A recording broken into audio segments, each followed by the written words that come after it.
Dia a todos. Eu sou o Marcelo, CFO da Ourofino Saúde Animal.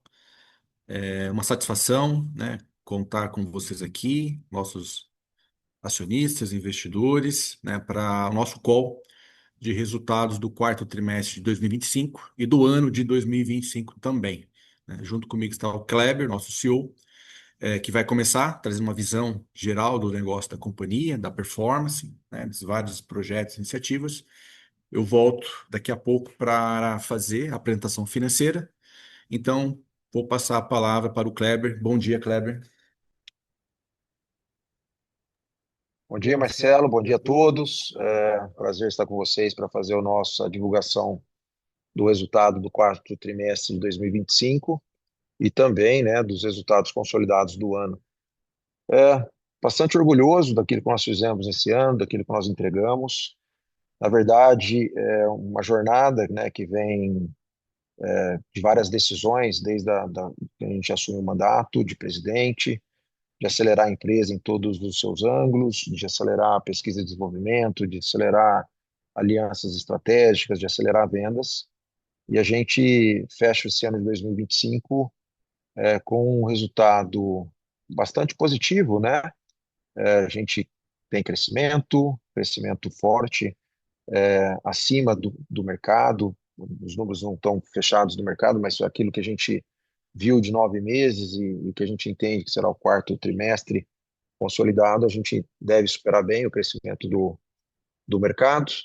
Estão crescendo aí na casa de 20% ao ano, praticamente todas as unidades crescendo com qualidade, né? Melhorando, inclusive, lucro bruto, melhorando o lucro operacional, crescendo mais o EBITDA do que o lucro bruto, mais do que a receita, e também crescendo o lucro líquido ainda mais, mesmo o ajustado, né? Nós tivemos um reconhecimento de um ganho tributário que a gente ajustou, que traz esse lucro para um patamar bem mais elevado, mas mesmo desconsiderando isso, olhando o lucro líquido ajustado, a gente tem um crescimento na casa de 30%. Então, é isso ainda gerando caixa positivo, reduzindo o endividamento, melhorando diluição de despesas. Então, sim, um resultado muito positivo.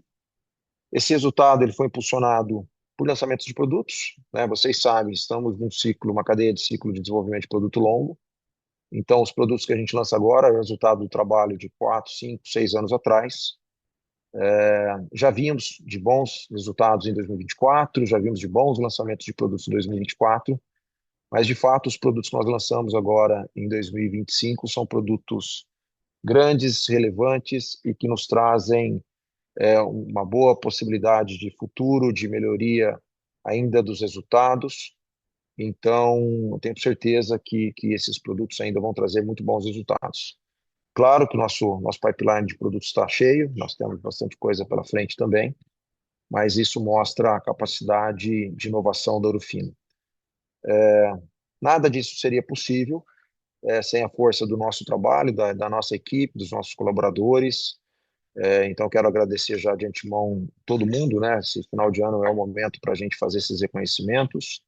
Um time que é apaixonado pelo que faz, que trabalha para reimaginar a saúde animal todos os dias e que vive os nossos valores, né, de jogar para ganhar, de cuidar das pessoas, de conectar com o mundo também diariamente. Então, muito feliz com os resultados. Queria destacar alguns dos lançamentos, né, que aconteceram mais no segundo semestre, alguns deles mais no quarto trimestre, mas a gente vem de lançamentos importantes na bovinocultura. Esse ano foi o ano que nós lançamos em parceria estratégica com uma empresa sul-coreana muito grande, muito relevante, o Boosting, um produto para aumento da produtividade do leite. Nós lançamos também os primeiros produtos pós-patentes de Fluralaner, que é o Nexlaner para bovinos, né? Um carrapaticida poderosíssimo para situações mais complexas do controle do carrapato.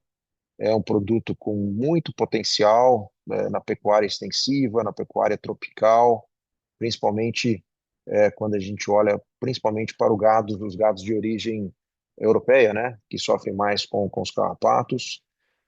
Lançamos o Elpet, que é o nosso produto à base de Fluralaner para animais de companhia. E aqui os destaques, tá?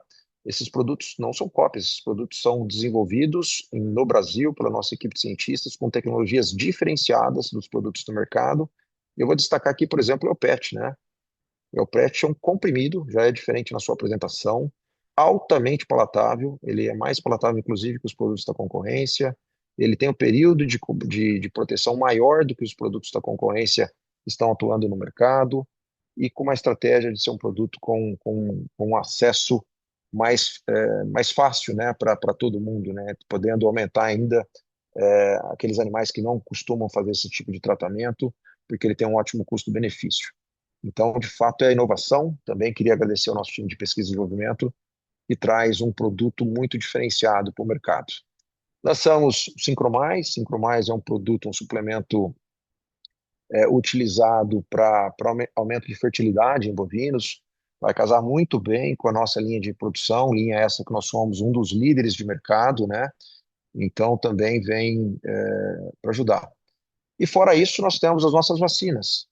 Nós temos as vacinas, nós lançamos esse ano a nossa vacina imunocastradora suína, uma vacina, a segunda, praticamente a segunda do mundo. O maior mercado de atuação é o brasileiro, e a gente já tem um market share bastante expressivo nesse primeiro ano de atuação com a Linvac, que é a nossa vacina imunocastradora suína. Também, então, estamos consolidando a nossa estratégia. O ano que a gente vê aquilo que nós olhamos do ponto de vista de estratégia acontecendo, então vocês vão se lembrar que eu destaquei que a gente, em 2024, separaria da nossa unidade de animais de produção em bovinos e equinos, em aves e suínos, para garantir o foco de aves e suínos, com esses lançamentos, com essas vacinas, com a Glacier One, com a Safe Swim Vac, já tínhamos lançado Micoplasma, já tínhamos lançado Circovírus, e a gente cresce em 2024 quase 40% em aves e suínos, e agora a gente tem um crescimento também na casa de 30%. Então, assim, o foco também tem sido bastante importante. Então, resumo, né? Um ano, como eu disse, muito bom, um ano que a gente melhora praticamente todos os indicadores da companhia, cresce mais que o mercado, lança produtos relevantes que vão ser consolidados ainda mais para frente. E mais do que isso, um ano que tem ainda muito trabalho feito do ponto de vista de governança, nossa governança segue irretocável, né? Continuamos trabalhando muito em conjunto com o nosso conselho de administração, realizamos mais um ciclo de planejamento estratégico ao longo desse ano, que vai pegar agora o ciclo de 2026 a 2030, então estamos muito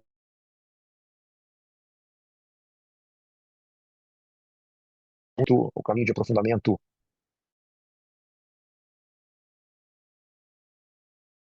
ação de desenvolvimento de produtos e parcerias, de eficiência operacional. Então, foi um ano que nós trabalhamos nesse novo ciclo de planejamento estratégico. Nós temos também todo o trabalho desenvolvido em cima da governança de produtos, de análise de riscos. Então, assim, entendo que nós estamos num ótimo caminho.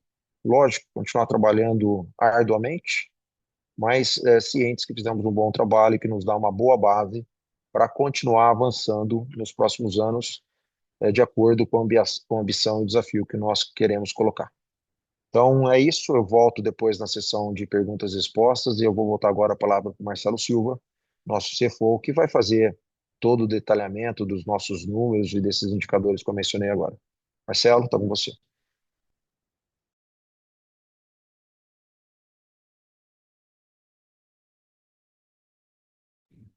Bastante consolidado do crescimento da companhia no quarto trimestre e no ano.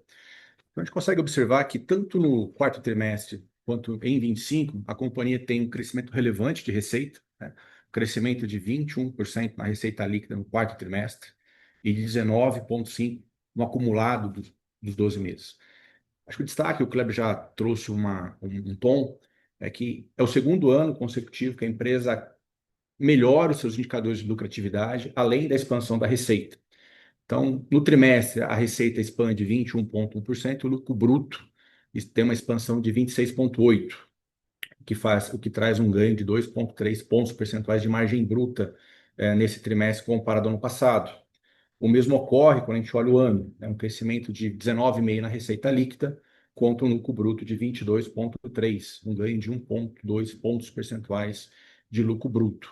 O crescimento do lucro bruto acima do faturamento da receita líquida reflete, evidentemente, um portfólio mais favorável, né, principalmente em função tanto dos lançamentos dos novos produtos, muitos deles primeiros ou segundos entrantes no mercado, né, a empresa foi bastante ágil em acessar tanto os mercados de Fulaliner quanto a imunocastração e outros produtos, mas também, né, a agenda interna da companhia em atuar na redução de custos e otimização de processos. EBITDA também segue um crescimento de expansão acima da margem bruta. No trimestre, a expansão do EBITDA foi de 39,5%. No acumulado do ano, o crescimento é de 27,4%. O EBITDA crescendo acima do lucro bruto reflete a agenda da companhia em diluir despesas gerais administrativas, evidentemente que preservando, né, os investimentos no core substancialmente, estrutura de vendas e também a estrutura de pesquisa e desenvolvimento. E o lucro líquido ajustado, né, que cresceu no trimestre 53,7% e 32,1% no acumulado de 12 meses, é resultado, acho, de uma estrutura de capital bastante favorável e adequada ao nosso perfil de investimento, também de uma agenda, né, de eficiência tributária aqui conduzida pela companhia. Então, crescimento de lucro bruto acima de receita líquida, né, por mix favorável, redução de custos, EBITDA crescendo mais que o lucro bruto em função de diluição, né, das despesas, e o lucro líquido crescendo mais do que o EBITDA em função da estrutura de capital e da agenda da companhia em buscar a melhor eficiência tributária possível. Trazendo um detalhamento para as unidades de negócio, né, a unidade de animais de produção, a unidade mais relevante do nosso negócio, teve no trimestre um crescimento, né, de 23,2%, né, e no acumulado 21,9%. É um crescimento bastante forte e observando que ela tem, né, fecha o ano com uma margem bruta de 46,2%. É basicamente a margem bruta mais alta dos últimos 3 anos, né? Ficando levemente abaixo, acima até de 2021. Então, é o melhor nível de lucro bruto da companhia nos últimos anos, dentro do segmento aí de animais de produção, reforçando, né, a capacidade da companhia de gerar valor por meio de lançamento de novas soluções no mercado. Animais de companhia, né, também apresentam um crescimento relevante, mesmo nós estando acompanhando que em 25 o mercado está um pouco mais desaquecido comparado a médias históricas de crescimento, mas um crescimento de 10,4% no acumulado do ano é um crescimento bastante relevante, e o crescimento de 24% no trimestre reflete o lançamento de novos produtos, como é o PET, que o Kleber já trouxe na sua fala inicial. Destaca também que o trimestre a margem bruta é bastante favorável, 71,3% de margem bruta. De novo, trazendo aqui a importância, né, e a capacidade da companhia de gerar valor por meio de lançamentos. E no acumulado de 12 meses, um lucro bruto a margem bruta de 69,3%. Uma margem bruta também bastante importante, que mostra, né, e justifica os investimentos da companhia em acelerar o seu crescimento dentro do mercado de animais de companhia no Brasil, né, e na América Latina. As operações internacionais, outra importante avenida de crescimento, teve um crescimento relevante no acumulado do ano, cresceu 17%. É uma unidade que tem uma margem bruta bastante importante, acima da margem bruta de animais de produção no Brasil, além de ser estratégico para a companhia, em função de que a América Latina é o nosso grande campo de jogo e atuação. Né? Temos ambição de ser a empresa mais admirada da América Latina. Funciona como um hedge natural para nossas operações, considerando que a cadeia de insumos do nosso segmento tem uma parcela importante, que refere-se a itens importados. Então, estamos bastante satisfeitos com a performance da unidade de operações internacionais em 2025, né, porque crescemos basicamente tanto nas subsidiárias, México e Colômbia, onde temos operações locais, equipes comerciais, como também em outros países. Então, crescimento importante e que reafirma o compromisso da companhia de continuar, né, essa agenda de investimento nas operações internacionais nos próximos anos. As despesas da companhia seguem um caminho de diluição, né, ficou em 27,5% da receita contra 28,7% em 24 e 30 em 2023. Então, uma agenda constante de buscar eficiência interna nas operações e justificar o crescimento da margem acima do crescimento da receita.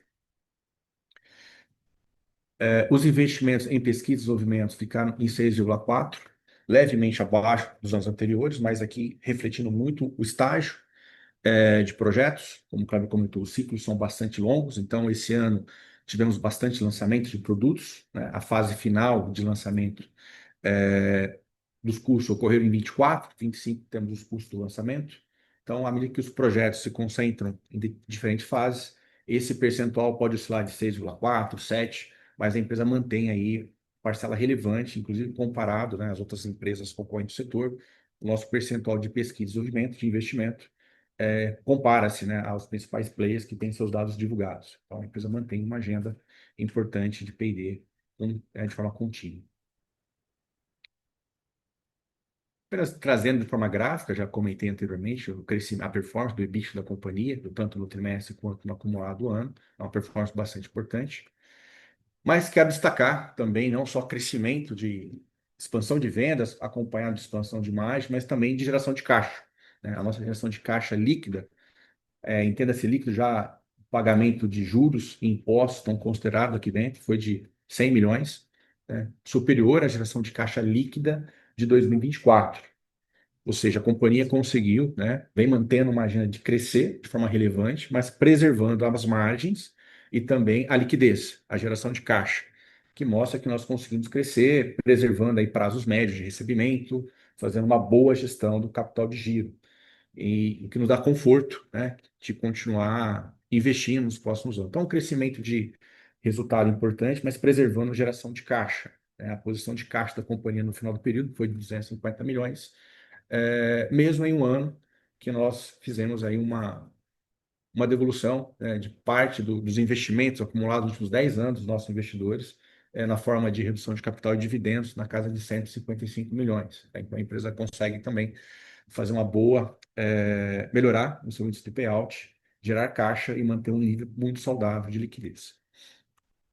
E a combinação, né, de crescimento com expansão de margem e geração de caixa, né, consequentemente se traduz aqui numa redução da alavancagem, né, medida aqui pela dívida líquida EBITDA, né, que ficou em 0,85, né? Então, basicamente, muito adequado nosso nível de endividamento, né, 0,30 vezes 0,30 no patrimônio, 0,85 em relação à dívida líquida EBITDA, e considerando que essa dívida tem um perfil bastante adequado ao nosso perfil de investimento, né, uma dívida que está concentrada aí basicamente em créditos voltado para a inovação, né, com um custo de 8,23% ao ano, conta, né, uma taxa básica de 15%. Então, alavancagem bastante baixa, abaixo de uma vez EBITDA, com uma dívida que tem um custo de capital bastante adequado, um perfil alongado, aderente ao nosso perfil de investimento, e também bastante alongado em termos de prazo. 89% de endividamento, fechou o ano no longo prazo, né, e com um aging bastante confortável. Então, o total dessa dívida, 40% vence acima de 5 anos. Então, quando a gente compara a nossa geração de caixa operacional, o quanto dela está, vamos dizer, comprometida com o pagamento de juros e amortização, é uma equação bastante confortável para a companhia, né, e nos dá conforto de vir aqui afirmar que a nossa agenda de investimento continua bastante relevante nos próximos anos, substancialmente os investimentos para lançamento de novos produtos. Bom, eu encerro aqui a parte financeira, volto para o Kleber, também fico à disposição aqui para o Q&A. Kleber.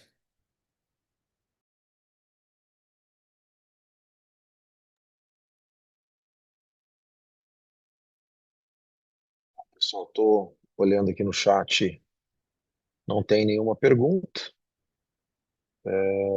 Então, peraí, apareceu uma pergunta, só um segundinho.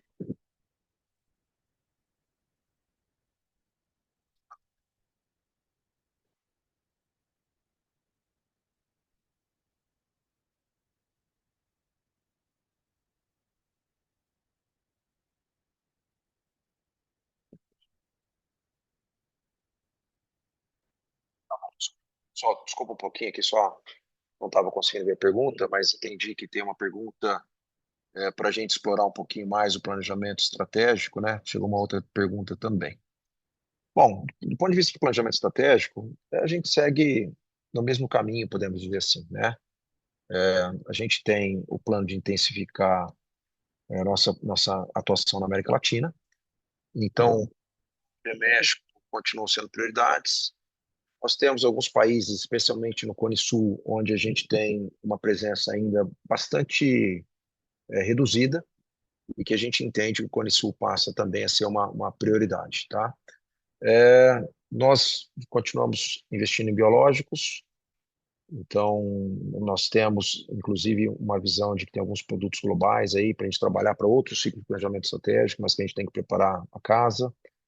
Nós temos uma agenda de eficiência operacional bastante importante, especialmente para capturar ainda mais oportunidades de mercado. Então, estou falando de aprimoramento das nossas operações de marketing, de marca, de venda.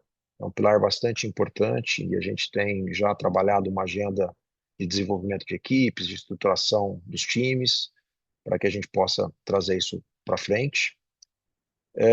Então, assim, tem bastante coisa, né? Lógico, a agenda de produtos, buscando aqueles produtos com maior potencial de mercado, com maior oportunidade de vencer, como foram os últimos lançamentos.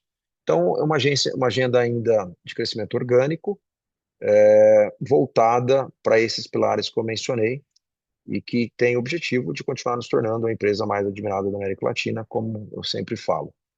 Então, essa é uma agenda importante. Chegou uma outra pergunta aqui sobre distribuição extraordinária de dividendos. Se haveria um plano para mais distribuições extraordinárias, eu acho que não, mas nós vamos encaminhar já a proposta de dividendos para a próxima Assembleia, já está encaminhado. A gente deve fazer um pagamento acima do mínimo, então entendo que a companhia gerando caixa suficiente como nós estamos gerados, né, com qualidade, a gente pode sim, dependendo do crivo do Conselho de Administração, fazer distribuições acima do mínimo, tá? Mas nós não temos um plano já estabelecido de montantes do futuro, a não ser esse que nós já estamos apresentando como proposta de distribuição de dividendos desse ano agora, tá? Tem mais uma pergunta aqui: qual o nível de crescimento estão esperando para esse resultado de 2026? A gente não pode, a gente não dá guidance, né? Mas a gente sempre trabalha para crescer mais que o mercado. O ano passado foi um bom exemplo disso. Como eu disse, nós temos produtos que foram lançados mais para o final do ano e que, mesmo ainda os de 24, né, nós estamos em ciclo inicial de vida desses produtos. Então, eu entendo que nós temos ali uma possibilidade de consolidação de receitas, de aumento de receitas para frente, suficiente para garantir esse objetivo que nós estamos procurando. Mas, infelizmente, a gente não dá guidance, então eu não posso trazer mais informações nesse aspecto. Entendo que eram essas as perguntas, não tem, acho que nenhuma mais. Então, vou aproveitar aqui para, novamente, para agradecer os nossos acionistas, né, primeiramente pela confiança no trabalho e apoio, né, principalmente os nossos acionistas fundadores, que estão hoje dentro do nosso conselho, nosso acionista Mitsui, que é um acionista relevante que também está conosco no conselho, os nossos conselheiros independentes, os órgãos de gestão em geral, né, a diretoria da Urufino, que tem trabalhado incessantemente comigo aqui para cada vez mais trazer resultados melhores, mas principalmente todos os colaboradores, os nossos parceiros de negócio, clientes, fornecedores, parceiros, agentes de financiamento. Sem essa estrutura toda, a gente não consegue fazer nada, tá? Muito obrigado a todos. Que seja um ótimo ano de 2026. Daqui da nossa parte, nós estamos bastante motivados, empenhados em fazer um ótimo ano novamente. Obrigado, passo a palavra para o Marcelo.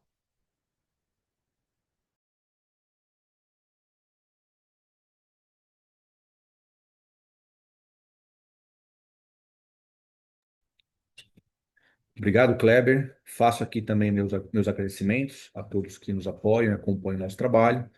Dizer que o time de RI está à disposição, né, para qualquer dúvida que surgir desse call e que 2026 seja um ano bastante próspero e de bons negócios, tá? Então, um bom fim de semana a todos. Obrigado, ficamos por aqui.